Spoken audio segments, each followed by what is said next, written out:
Problem ज्यादा बढ़ी है। जी, कोविड के दौरान भी बढ़ी थी, कोविड के बाद भी। कार्डियक अरेस्ट और हार्ट अटैक दोनों चीजें बिल्कुल अलग हैं। देखिए, एक तो बाहर का खाना कम से कम होना चाहिए, खासकर ऑयली फूड वो कम से कम होना चाहिए। एक प्रॉपर बैलेंस डाइट लेनी चाहिए, जिसमें प्रोटीन भी हो, फाइबर भी हो, कार्बोहाइड्रेट भी हो और कुछ फैट हो, अच्छे फैट हो। अगर मान लीजिए किसी को अचानक हार्ट अटैक आ जाए तो उस टाइम पे वहाँ के जो लोग हैं उनको क्या ऐसा करना चाहिए जिससे ये रोका जा? तो एक डिस्प्रिन गोली आती है, डिस्प्रिन 325 mg की, वो पेशेंट को चबा के आप दे सकते हैं, चबा के खाने के लिए, या पानी में घोल के दे सकते हैं। ये दवाई बहुत इजीली अवेलेबल होती है, बहुत सस्ती होती है कि अगर टाइमली ये आर्टरी या धमनी खुल जाती है तो आगे की लाइफ पेशेंट की नॉर्मल निकल जाती है। जो हार्ट को नुकसान हो रहा होता है बचाव किया जा सकता है उसका। हर इसमें ये रूल होता है कि 15 आपको चेस्ट कंप्रेशन देने हैं, उसके बाद 2 सांस लेनी है। 15:2 का रेशियो होता है। Welcome to C news Bharat podcast. मैं हूं आपके साथ इशिता तिवारी और आज हम बात करने जा रहे हैं एक ऐसी बीमारी की जिसमें अचानक तेज दर्द के साथ जिंदगी रुक सी जाती है। जी हाँ, आज का विषय बेहद गंभीर और चिंताजनक है और वो है हार्ट अटैक। एक समय था जब हार्ट अटैक को बढ़ती उम्र की बीमारी माना जाता था, लेकिन अब हालात बदल चुके हैं। आजकल 25 से 40 साल के युवा भी अचानक हार्ट अटैक का शिकार हो रहे हैं। जिम में वर्कआउट करते हुए, ऑफिस में काम करते हुए या घर पर आराम करते हुए अचानक दिल की धड़कन रुकने की खबरें लगातार सामने आ रही हैं। आखिर ऐसा क्यों हो रहा है? क्या इसके पीछे खराब लाइफस्टाइल है, तनाव है, जंक फूड या किसी गंभीर बीमारी का असर है? आज के इस पॉडकास्ट में हम इसी सवाल का जवाब तलाशेंगे कि युवाओं में बढ़ते हार्ट अटैक के पीछे असली वजह क्या है और इससे बचाव कैसे किया जा सकता है। और इस मुद्दे पर बात करने के लिए हमारे साथ मौजूद हैं उत्तर प्रदेश के जाने माने कार्डियोलॉजिस्ट और विशेष हार्ट केयर सेंटर के director doctor Rahul Yadav. Welcome to podcast doctor Rahul. नमस्कार, थैंक यू। डॉक्टर, मैं सबसे पहले ये जानना चाहूंगी कि हार्ट अटैक आखिर होता क्या है? हमारा दिल 24 घंटे लगातार काम करता है, धड़कता पूरे शरीर को खून पहुंचाता है। इसके लिए इसे एनर्जी की रिक्वायरमेंट होती है, जो इसे 3 आर्टरीज के माध्यम से मिलती है, जिसे हम धमनियां भी कहते हैं। जब अचानक से इन आर्टरीज या धमनियों में फ्लो रुक जाता है, ब्लड फ्लो, तो उस स्थिति को हार्ट अटैक कहते हैं। इसमें होता यह है कि जो ब्लड सप्लाई है रुक जाती है और वो हार्ट का हिस्सा कमज़ोर होने लगता है, वो हार्ट की मांसपेशियां डेड होने लगती हैं और कई बार ये जानलेवा भी साबित होता है। ये आजकल हम बात करें कि यूथ में बहुत ज़्यादा बढ़ गया है हार्ट अटैक होना, तो युवाओं में हार्ट अटैक होने के कारण क्या है? जी, इसके कई कारण हैं। मैं उसको मेनली लाइफस्टाइल और स्ट्रेस को मानता हूँ जिम्मेदार। एक हमारा चलना फिरना, रेगुलर वर्कआउट करना कम हो गया है, बहुत सारी चीज़ें ऑनलाइन अवेलेबल हैं, चलना फिरना कम हो गया है, स्ट्रेस बहुत बढ़ गया है, जॉब का नेचर ऐसा हो गया है कि लंबे टाइम तक स्क्रीन के आगे बैठना है, सेडेंटरी लाइफस्टाइल हो गई है। इन सब से वज़न बढ़ता है। दूसरी बात है नशे, जैसे स्मोकिंग और अल्कोहल, और दूसरे नशे भी बहुत मात्राओं में देखा जा रहा है युवाओं में। और एक स्ट्रेस भी बहुत साथ में आता है जब आप स्क्रीन पे ज़्यादा समय बिताते हैं। बिल्कुल। और एक अपना कांस्टेंट कंपैरिजन शुरू होता है दूसरे लोगों के साथ, रील्स देख के, और ये सब जो चलन आजकल चला हुआ है, तो ये सब कुछ इफेक्ट करता है। अच्छा, एक और ज़रूरी बात मैं जोड़ना चाहता हूँ, हर जो अचानक से डेथ होती है वो हार्ट अटैक की वजह से नहीं होती है। हम सुनते हैं कि स्कूल का बच्चा है, छोटा बच्चा है, जा रहा है, डेथ हो गई अचानक, तो उसको नाम दे दिया जाता है हार्ट अटैक का। ज़रूरी नहीं वो हार्ट अटैक हो। मोस्टली केसेस में इतने छोटे बच्चों में हार्ट अटैक नहीं होते हैं। ये तो ज़्यादा बच्चों में हार्ट अटैक होने की संभावना नहीं है, बहुत कम होती है। हार्ट अटैक हम टेक्निकली उसे ही कह रहे हैं जिसमें हार्ट की आर्टरी का ब्लड फ्लो रुकता है। अच्छा। ये जो केसेस होते हैं मोस्टली अनियंत्रित धड़कन की वजह से होते हैं। ये कॉज जेनेटिक भी होते हैं, मतलब जीन्स के थ्रू ट्रांसफ़र होते हैं, या हार्ट की मांसपेशी की कमज़ोरी या उनकी अत्यधिक मोटाई उस वजह से भी होते हैं। तो हर अचानक डेथ को कार्डियक ये हार्ट अटैक कहना ठीक नहीं। आपने जिक्र किया लाइफस्टाइल का, वर्कआउट का, स्ट्रेस का, तो मैं छोटे छोटे पार्ट्स में चाहूँगी कि आप थोड़ा डिफाइन करें कि लाइफस्टाइल का कैसे असर पड़ता है, क्या खाना पीना हार्ट के लिए दिक्कत कर सकता है? देखिए, एक्सेस ये जो जंक फूड है, अल्ट्रा प्रोसेस फूड है, ये हार्ट हेल्थ को सीधे सीधे इफ़ेक्ट करता है, सीधे सीधे ख़राब करता है। इनमें ट्रांस फैट्स होते हैं। ट्रांस फैट्स बार बार किसी तेल को जब गर्म किया जाता है तो ट्रांस फैट्स बनते हैं जी। और दूसरी बात, ये सैचुरेटेड फैट्स जितने मात्रा ज़्यादा होगी वो हार्ट में कोलेस्ट्रॉल डिपोजिशन बढ़ाता है। ठीक है। और ये भी जानना चाहूँगी कि एक्सेस वर्कआउट करना क्या जी वो भी हार्ट अटैक का कारण है? क्योंकि कई सारे सेलिब्रिटीज हैं जी जिनका जी। जो हार्ट अटैक हुआ है, जैसे केके का कॉन्सर्ट हुआ था तो उस बीच में उनको हार्ट अटैक सुना गया आया था। तो क्या लाउड म्यूजिक या फिर एक्सेस वर्कआउट इसका कारण हो सकते हैं? देखिए, इसमें जिम और हार्ट हेल्थ को समझना बहुत ज़रूरी है, दोनों में क्या रिलेशन है। जी। एक होती है प्रोफेशनल बॉडी बिल्डिंग। हम्म। प्रोफेशनल बॉडी बिल्डिंग मतलब एक्सट्रीम में हम जाते हैं बॉडी बिल्डिंग के, जो एक नेचुरल आप एक्सरसाइज करके नहीं अचीव कर सकते। बिल्कुल। इसमें बहुत सारे परफॉर्मेंस एनहेंसिंग ड्रग्स जैसे कि स्टेरॉइड्स यूज़ किए जाते हैं। हम्म। इनकी वजह से हार्ट हेल्थ को नुकसान पहुंचता है, हार्ट अटैक के चांसेस बढ़ते हैं, क्योंकि ये कोलेस्ट्रॉल डिपोजिशन भी बढ़ाता है। एक एबनॉर्मल लेवल पे जब मसल मास बढ़ता है तो हार्ट को बहुत पंप करना पड़ता है उस मसल को खून पहुंचाने के लिए, तो उससे हार्ट पे अत्यधिक दबाव बढ़ता है। साथ में ये स्टेरॉइड्स ब्लड प्रेशर भी बढ़ाती हैं, हार्ट रेट पे भी अनियंत्रित करती हैं। तो ये वाली बॉडी बिल्डिंग जो है ये डेंजरस हो सकती है हार्ट के लिए। जी। एक होता है कि आप रेगुलर नेचुरल वे में जिम कर रहे हैं, स्ट्रेंथ ट्रेनिंग कर रहे हैं। हम्म। अमेरिकन हार्ट एसोसिएशन रिकमेंड करती है कि वीक में एटलीस्ट 2 दिन आपको स्ट्रेंथ ट्रेनिंग करनी चाहिए। जी। स्ट्रेंथ ट्रेनिंग मतलब जिम में, चाहे वो आप वेट से करें चाहे रेजिस्टेंस बैंड से करें। तो ये हार्ट हेल्थ के लिए बहुत अच्छा है। ठीक है। तो इन दोनों में डिफरेंस करना होगा। और आपने ज़िक्र किया स्ट्रेस का कि स्ट्रेस की वजह से भी या एंजाइटी की वजह से भी हार्ट अटैक आ सकते हैं, तो इसके प्रिकॉशंस क्या हैं? या फिर किस मतलब स्ट्रेस का भी एक लेवल होता है, जी जी। तो देखिए, स्ट्रेस तो आना लाजमी है आज की लाइफस्टाइल में, नो भागती डाउट। दौड़ती लाइफस्टाइल है, उसमें जी। आना ही आना है। हम्म। बट उस स्ट्रेस को आपको रिएक्ट कैसे करना है वो आपके ऊपर है। आपको एकदम से रिएक्शन नहीं देनी है हर किसी चीज़ के लिए, या और बहुत ज़्यादा सोचना नहीं उस बारे ओवर में। थिंकिंग से बचना है। और अपना एक कंपैरिजन जो हम देखते हैं आजकल सोशल मीडिया पे, हर कोई देख बिल्कुल। रहा है कि हर आपको इंसान दूसरा लगेगा कि मेरे से ज़्यादा सक्सेसफुल है। इस चीज़ से बचना है, ओवर थिंकिंग से बचना है। एक और बात आपने कही थी कि ओवर जो स्क्रीन टाइम हम दे रहे हैं वो कैसे इफेक्ट करता है हार्ट को? स्क्रीन टाइम से आपको कांस्टेंट स्टिमुलेशन मिलता है, जितना आप स्क्रॉल करेंगे नई नई चीज़ें आएंगी। हम्म। आप कोई भी खबर के कमेंट सेक्शन में भी देखिए, लोग आपस में लड़ने लगे हुए हैं जबकि हाँ वो बिल्कुल। जानते भी नहीं है, और शायद रियल लाइफ में मिलेंगे या कुछ होंगे तो ऐसा होगा भी नहीं, वो इंसान भी नहीं होंगे। बिल्कुल तो एग्जैक्टली। ये बहुत स्ट्रेस लेवल को बढ़ाता है। दूसरी बात, आपकी स्लीप क्वालिटी, स्लीप का टाइम उसको घटाता है। आप बिंज वॉचिंग करते हैं कुछ भी वेब हम्म। सीरीज मूवीज, हम्म। आपका टाइम तो वही नींद वाला ही जा रहा है। मोस्टली लोग रात रात भर देखते रहते हैं स्क्रीन। बिल्कुल। तो आपकी स्लीप प्रॉपर नहीं होगी तो आप एक कांस्टेंट स्ट्रेस में होगी बॉडी आपकी, आपका कॉर्टिसोल लेवल बढ़ेगा। कॉर्टिसोल एक हम्म। हार्मोन होता है जी। जो हमारी बॉडी नेचुरली प्रोड्यूस करती है, नेचुरली हम्म। बनाती है, जो हमारे ये जिस भी स्ट्रेस से लड़ना है उसके लिए ज़रूरी होता है। बिल्कुल बिल्कुल। बट ये एक ज़रूरत से ज़्यादा होता है तो इसका कोलेस्ट्रॉल डिपोजिशन और जो कोलेस्ट्रॉल के पार्टिकल जम गए हैं हम्म। उनके टूटने का रिस्क होता है, जिससे कि ब्लड क्लॉटिंग हो सकती है जी। और उससे फिर हार्ट अटैक।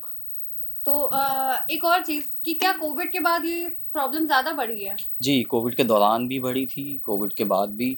स्टडीज़ बताती हैं कि जिन लोगों को कोविड हुआ, चाहे वो माइल्ड फॉर्म में ही हुआ, उनका 2 से 3 गुना ज़्यादा रिस्क था कुछ हार्ट अटैक या दूसरे कार्डियक इवेंट होने का। अब इसके कई कारण थे। कोविड अपने आप में एक जो हमारी धमनियाँ हैं, उनको सीधा-सीधा इफ़ेक्ट करता था। वहाँ पे क्लॉटिंग के चांसेस बढ़ते थे, तो इन वजह से हार्ट अटैक हुए और बढ़े हैं। लेकिन अब उस चीज़ को काफ़ी समय हो गया, अब हमें उसे छोड़ के दूसरी चीज़ों पे ध्यान देना चाहिए कि अब हम क्या कर सकते हैं उसके लिए। बिल्कुल। क्या हार्ट अटैक से पहले कुछ सिम्टम्स मिलते हैं, कुछ ऐसे वेरिएशंस आते हैं जी। बॉडी में जिससे आइडिया लग सके कि हार्ट अटैक होने वाला है? जी, काफ़ी बार लक्षण आते हैं, जैसे कि थकान हो रही है, हम्म। अनएक्सप्लेन्ड थकान हो रही है। पहले जो काम ईज़िली कर लेते थे, चढ़ हम्म। जाते थे सीढ़ी, अब उसमें दिक्कत हो रही है, साँस फूल रही है या सीने में दबाव या भारीपन की शिकायत आ रही है। या फिर धड़कन लगती है कि बहुत तेज़ हो जाती है, रुक रही है, कभी-कभी लगता है बेहोशी के चक्कर आ रहे हैं। ये सब लक्षण हो सकते हैं, लेकिन बहुत बार ये लक्षण आते भी नहीं हैं। अचानक से ब्लड क्लॉटिंग, खासकर ये स्मोकर्स के अंदर होने के चांसेस ज़्यादा होते हैं। ब्लड क्लॉटिंग हो जाती है, खून के थक्के जम जाते हैं और आर्टरी का फ्लो रुक हम्म। जाता है। उनके अंदर कोई ब्लॉकेज नहीं होता, बस सिर्फ थक्के की वजह से वो रुक जाता है। बिल्कुल। जी। ये बताइए डॉक्टर कि क्या यूथ को ऐसे कौन से जो सिम्टम्स हैं या ऐसे कौन से प्रिडिक्शंस है बॉडी के लिए जो उनको नज़रअंदाज नहीं करने चाहिए, जिससे कुछ भी आइडिया मिल रहा हो कि आगे चल के कोई बीमारी हो सकती है या हार्ट अटैक या कार्डियक अरेस्ट टाइप कुछ हो सकता है? जी, एक तो अपना ब्लड प्रेशर चेक कराएँ, अपना हम्म। शुगर लेवल्स, अपना कोलेस्ट्रॉल लेवल, खासकर उन लोगों को जिनकी कोई फैमिली हिस्ट्री है, जिनके परिवार में माता पिता में भाई बहनों में इस तरह की हिस्ट्री रही है, हार्ट अटैक या पैरालिसिस ऐसी हिस्ट्री रही है, अपना एक रेगुलर चेकअप ज़रूर करा लें। और लक्षण आने जैसे कि चलने में सांस फूलना, सीने में दबाव आना, धड़कन अचानक से तेज़ हो जाना, चक्कर आना, इस तरह के अगर लक्षण आ रहे हैं तो अपना एक कार्डिक चेकअप जरूर करवाएं।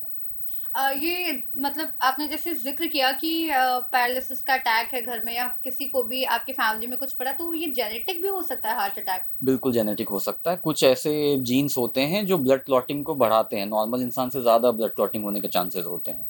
बिल्कुल। तो ये बिल्कुल फैमिली में रन करता है। एक बल्कि टर्म ही है कि इसे फैमिलियल हाइपर कोलेस्ट्रोलीमिया कहते हैं, मतलब कोलेस्ट्रॉल लेवल एबनॉर्मली हाई होगा जनरेशन्स में, इनमें हार्ट अटैक जल्दी एज में आने के चांसेस होते हैं।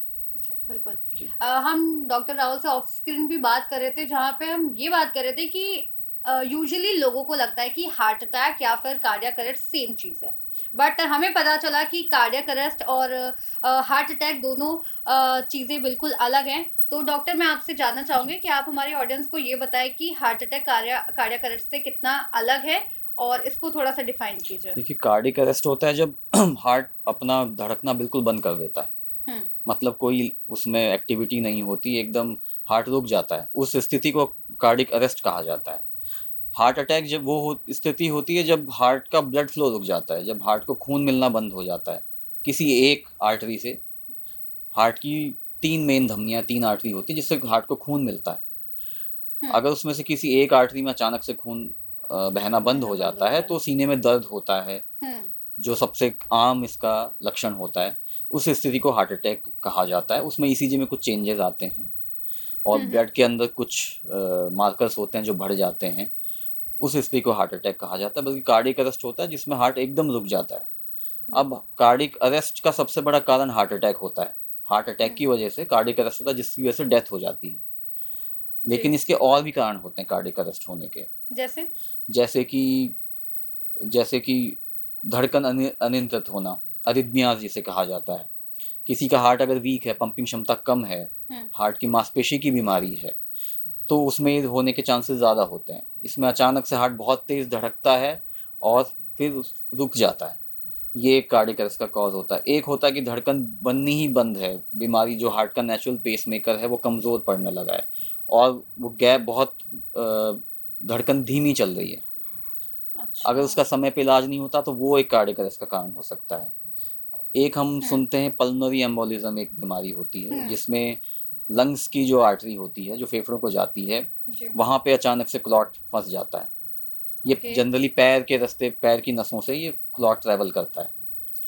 ये सब कुछ कारण है कार्डियक अरेस्ट होने के। और ये कार्डियक अरेस्ट और हार्ट अटैक के तो आपने सिम्टम्स बताए, कार्डियक अरेस्ट के कुछ एक्सटर्नल सिम्टम्स होते हैं कि दोनों सेम रहते हैं? कार्डियक अरेस्ट तो अचानक ही होगा जब हार्ट रुक जाएगा, उसमें ब्लड फ्लो नहीं मिल पाता, हार्ट एकदम रुक जाता है, ब्लड सर्कुलेशन रुक जाता है, दिमाग को ब्लड नहीं पहुंचता और इंसान बेहोश हो जाता है।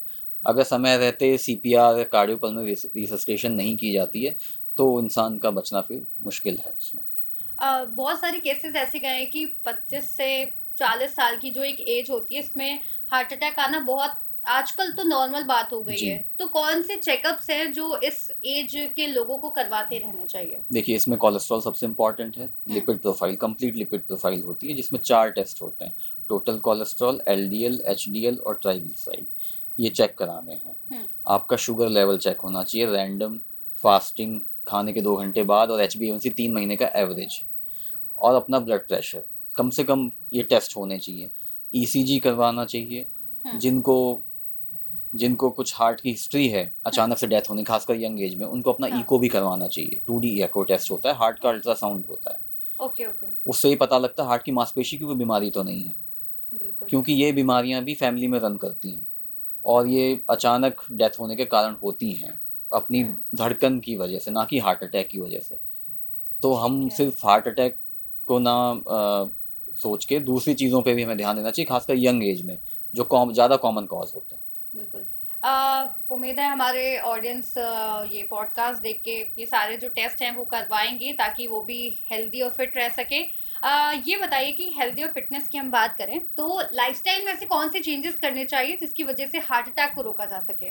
देखिए, एक तो बाहर का खाना कम से कम होना चाहिए, खासकर ऑयली फूड वो कम से कम होना चाहिए। एक प्रॉपर बैलेंस डाइट लेनी चाहिए जिसमें प्रोटीन भी हो, फाइबर भी हो, कार्बोहाइड्रेट भी हो और कुछ फैट हो, अच्छे फैट हो, ना कि ये तली हुई चीज़ें, फ्राइड चीज़ें, ओवर कुक चीज़ें, जो भी ये अल्ट्रा प्रोसेस फूड है जो डब्बे में आता है या बाहर जो चीज़ें होती हैं उसको कम से कम करना चाहिए।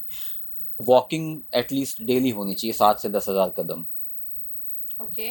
और वीक में एटलीस्ट 2 से 3 दिन आपको स्ट्रेंथ ट्रेनिंग करनी चाहिए ताकि आपका एक मसल मास बने। इन सबसे फ़ायदा ये होता है कि आपकी इंसुलिन की जो कार्य करने की क्षमता होती है बॉडी में वो अच्छी रहती है। जी। अगर मान लीजिए किसी को अचानक हार्ट अटैक आ जाए तो उस टाइम पे वहाँ के जो लोग हैं उनको क्या ऐसा करना चाहिए जिससे ये रोका जा सके? जी, एक तो सबसे कॉमन लक्षण इसमें होता है सीने में दर्द हो रहा है। सीने में दर्द हो रहा है जो पूरा फैला हुआ होता है, जनरली बीच में होता है, फैला हुआ होता है, उसके साथ पसीना आता है, सांस की दिक्कत हो सकती है। ये कुछ कॉमन लक्षण है जो सबको पता होनी चाहिए क्या होता है हार्ट अटैक में।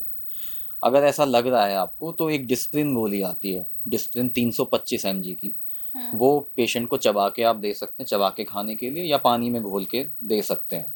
ये दवाई बहुत इजीली अवेलेबल होती है, बहुत सस्ती होती है, 10-15 पैसे की गोली होती है। आप ये दें इनको पेशेंट को, और नज़दीकी डॉक्टर जो ईसीजी की समझ रखता है उनके पास जाएं, या ईसीजी एटलीस्ट हो पाए तो डॉक्टर देख के अगर उसमें हार्ट अटैक के उनको लक्षण लग रहे हैं या ईसीजी में चेंजेस लग रहे हैं तो एक ऐसे सेंटर पे उनको पहुंचाया जाए जहाँ पे हार्ट के डॉक्टर देख लें, एंजियोग्राफी हो पाए। हार्ट अटैक में आइडियली है एंजियोग्राफी जल्दी से जल्दी हो, जो नस बंद हुई से खोल दिया जाए, क्योंकि शुरुआती 1 घंटा जो होता है हार्ट अटैक का वो गोल्डन आवर कहलाता है। ओके, मतलब उस 1 घंटे के अंदर इंसान की जान बचाई जा सकती है? बिल्कुल बचाई जा सकती है, और उसका सबसे बड़ा फ़ायदा ये होता है कि अगर टाइमली ये आर्टरी या धमनी खुल जाती है तो आगे की लाइफ पेशेंट की नॉर्मल निकल जाती है। ओके। जो हार्ट को नुकसान हो रहा होता है बचाव किया जा सकता है उसका। कुछ घंटे बीतने के बाद अगर यही प्रक्रिया करवाई जाएगी तो हार्ट को डैमेज जो हो गया वो रिवर्स होना बड़ा मुश्किल होता है, और फिर उनको जीवन भर कुछ दवाई एक्स्ट्रा खानी पड़ती हैं, उनको सांस की दिक्कत होती है, अपनी नॉर्मल लाइफ जीने में दिक्कत आती है।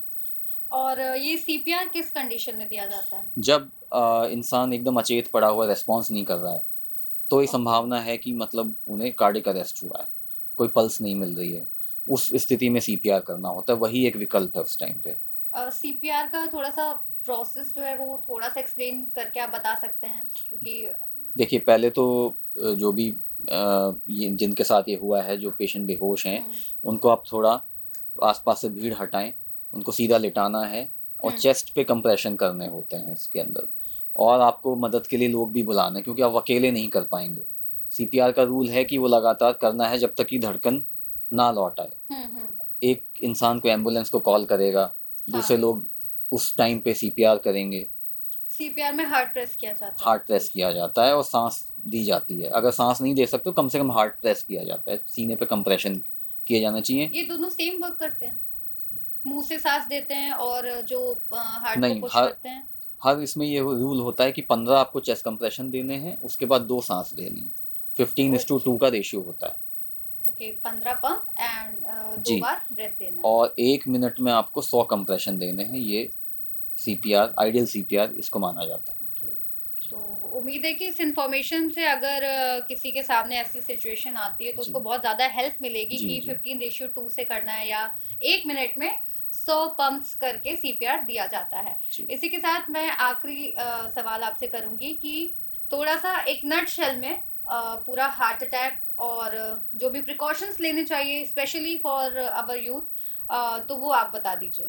देखिए, हार्ट अटैक तब होता है जब हार्ट की ब्लड सप्लाई रुक जाती है, हार्ट को खून नहीं मिल पाता है। तो ये एक लाइन है कि टाइम इज मसल, मतलब जितना आप टाइम सेव कर लेंगे आपकी हार्ट की मांसपेशी उतनी सुरक्षित रह जाएगी।